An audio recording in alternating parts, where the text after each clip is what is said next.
తల్లిదండ్రుల ప్రాపంచిక అనుభవాల వల్ల వారిద్దరి ప్రాథమిక మనసులు అంటే చిత్రపటంలో చూపించిన బీలు మారిపోయి తర్వాత కలిసిపోయి అది వారికి కలిగిన సంతానానికి బి అంటే ప్రాథమిక మనసుగా ఏర్పడుతుంది. పుట్టినప్పుడు శిశువుకు బి ఎలా ఉన్నా ఏ అంటే ఆత్మ దానిని చదివి, సి అంటే అహమును పొంది, డిలోని కోరికలతో కలిసి జ్ఞానేంద్రియాల ద్వారా ప్రాపంచిక అనుభవాలు అయితే ఓటమి కానీ లేదా గెలుపు కానీ పొందుతుంది. ఆ అనుభవాల ప్రభావం వల్ల డి పెరుగుతుంది, సి మారుతుంది మరియు బి కూడా మారుతుంది. కానీ ఈ అంటే జ్ఞానేంద్రియాలలో ఎటువంటి మార్పు ఉండదు. ఎందుకంటే అవి సమాచారాన్ని లోపలికి పంపించే పరికరాలు మరియు సూచనలను బయటికి పంపించే కాళ్ళు చేతులు మాత్రమే. మారుతున్న వీటన్నిటిని పట్టుకొని ఉన్న ఆత్మ కూడా ఆ మార్పులకు అనుగుణంగా ఎమోషన్స్ను అంటే ఉద్వేగాలను పొందుతుంది.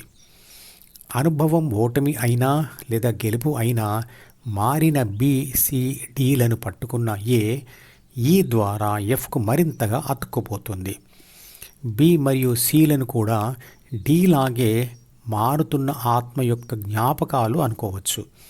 కానీ అవి ఏర్పడే సమయాన్ని బట్టి, ఏర్పడే స్థానాలను బట్టి మరియు వాటి యొక్క పనితీరును బట్టి వాటికి వేర్వేరు పేర్లు ఇవ్వడం జరిగింది. బిని అంటే ప్రాథమిక మనసుని పుట్టుకతో వచ్చే 3 బాధ్యతల పుస్తకం అని, మరియు సిని డి యొక్క మొదటి పేజీలో లేదా మొదటి స్థానంలో రాసిన అహం అని అంటాము. సి+డిను అనుభవాలతో ఏర్పడే ద్వితీయ మనసు అంటే జ్ఞాపకాల పుస్తకం అని అంటాము. కానీ విడిగా చూపించినప్పటికీ జి అంటే ధ్యాన కోరిక కూడా డిలోనే ఉంటుంది. ప్రాపంచిక ఆత్మ అంటే ఏబిసి ఈ ప్రపంచంలో పొందే అనేక అనుభవాలతో పాటు ధ్యానం కూడా ఈ ప్రపంచంలోనే పొందే ఒక అనుభవం. ఎందుకంటే హృదయం ఉన్న శరీరం కూడా ఈ ప్రపంచంలో ఒక భాగమే కదా. కానీ ఏబిసి డిఈ దారిలో వెళ్ళి ఎఫ్తో ఉంటే నరకం, మరియు జిహెచ్తో ఉంటూ శరీరంతో ప్రపంచంలో ఉంటే అది ఏబిసికి స్వర్గం.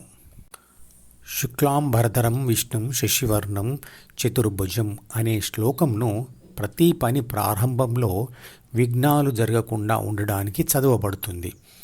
ఆ శ్లోకానికి చక్కటి వివరణ ఇవ్వబడిన ఒక వీడియోను ఈ వీడియో డిస్క్రిప్షన్లో ఉంచుతున్నాను, వినండి. నామరూప ధ్యానంలో అంటే నామజపం చేస్తూ అదే సమయంలో రూపస్మరణ చేసే ధ్యానంలో రూపం కోసం ఒక ప్రసన్న వదనం కలిగిన రూపాన్ని, అది ఎవరిదైనా సరే, ఊహించుకోవడం అవసరం. ఈ శ్లోకాన్ని మాత్రమే చదివి భౌతికంగా ఇతర ఎన్ని పూజలు చేసినా, అగరబత్తులు వెలిగించినా, దీపాలు వెలిగించినా, కళ్ళు మూసుకొని 100 సార్లు చేతులు జోడించినా, వేలం పాటలో 1,00,000 రూపాయలు పెట్టి లడ్డూ ప్రసాదం గెలిచి ఆ ప్రసాదాన్ని తిన్నా, ఆ శ్లోకంలో చెప్పే సర్వ విఘ్నోపశాంతయే అనేది జరగదు. అంటే జరగబోయే పనికి ఎటువంటి అడ్డంకులు రాకుండా ఆగిపోవడం జరగదు. అది ఎప్పుడు జరుగుతుంది అంటే ప్రసన్నవదనం ధ్యాయేత్ అంటే ప్రసన్నవదనం కలిగిన రూపాన్ని స్మరిస్తూ అదే సమయంలో నామజపంతో కూడిన ధ్యానాన్ని చేస్తూ ఉంటే అది జరుగుతుంది. భౌతిక పూజలు చేస్తే కనికరించని దేవుడు ధ్యానం చేస్తే మాత్రం అడ్డంకులు రాకుండా ఎలా చూస్తాడు అంటే ధ్యానం చేసేవాడిలో ధ్యాన ఫలితంగా అతనిలో మార్పులు వస్తాయి.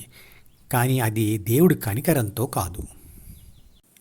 ఆ మార్పు ఏమిటంటే తీవ్రమైన ధ్యాస, ప్రశాంతత, స్థిరత్వం, నిర్భయత్వం, విషయాలను స్పష్టంగా గ్రహించే శక్తి, మనసులో స్పష్టంగా దాచుకునే శక్తి, జ్ఞాపకాలను వెలికి తీసి వాటిని విశ్లేషించి సమయానుకూలంగా అంటే సమయస్ఫూర్తితో తిరిగి ఉపయోగించుకునే శక్తులు వస్తాయి. అహంకారం తగ్గుతుంది, చెడు గుణాలలో మార్పు వస్తుంది. అంటే తామస గుణం తగ్గుతూ పోయి అతనిలో సాత్వికత ఏర్పడుతుంది. దానివల్ల ఇతరుల నుండి అతని పట్ల వ్యతిరేకత తగ్గుతుంది. సానుకూలత వల్ల వాళ్ళ నుంచి అడ్డంకులు తగ్గుతాయి. ఈ సమర్థత వల్ల అతనికి చదువులో కానీ, లేక ఉద్యోగంలో, లేక వ్యాపారంలో, లేక చేస్తున్న ఏ ప్రపంచ వ్యవహారాల్లో అయినా గెలుపులు, సుఖాలు ఉంటాయి. ఒత్తిడి మరియు ఘర్షణ లేని జీవితం ఉంటుంది. సమాజంలో గుర్తించబడతాడు. ఈ రోజుల్లో అందరిలో మానసిక ఒత్తిడి ఉండడం సహజమే. ఆ ఒత్తిడితో సరి అయిన నిర్ణయాలు తీసుకోకపోవడం వలన పరాజయాలు పొందడం జరుగుతుంది. కాబట్టి ఒత్తిడి, ఘర్షణ, భయాలు లేని కాన్సంట్రేషన్, మెమొరీ కావాలంటే ధ్యానం తప్పనిసరి. కానీ ధ్యానం చేస్తూ సమర్థత తెచ్చుకున్నా ఆ సమర్థతతో చేస్తున్న పనులలో ప్రకృతి సహకారం లేనప్పుడు అది సృష్టించే అడ్డంకులతో మాత్రం ఓటమి తప్పదు. అలాంటి పరిస్థితులలో కూడా ధ్యానం చేసిన వాడు కృంగిపోక మరోసారి ప్రయత్నం చేస్తాడు. మధుపదం యూట్యూబ్ ఛానల్లోని ప్రతి వీడియోకి ఒక నెంబర్ ఇవ్వబడింది. 1వ నంబర్ వీడియో నుండి మొదలుపెట్టి వరుసగా చివరి వీడియో వరకు చూస్తేనే ఆత్మశాస్త్రం సంపూర్ణంగా అర్థమవుతుంది. ఈ వీడియో డిస్క్రిప్షన్లో ఉంచిన మధుపదం ప్లేలిస్ట్ లింక్ ద్వారా అన్ని వీడియోలు వరుసగా చూడవచ్చు.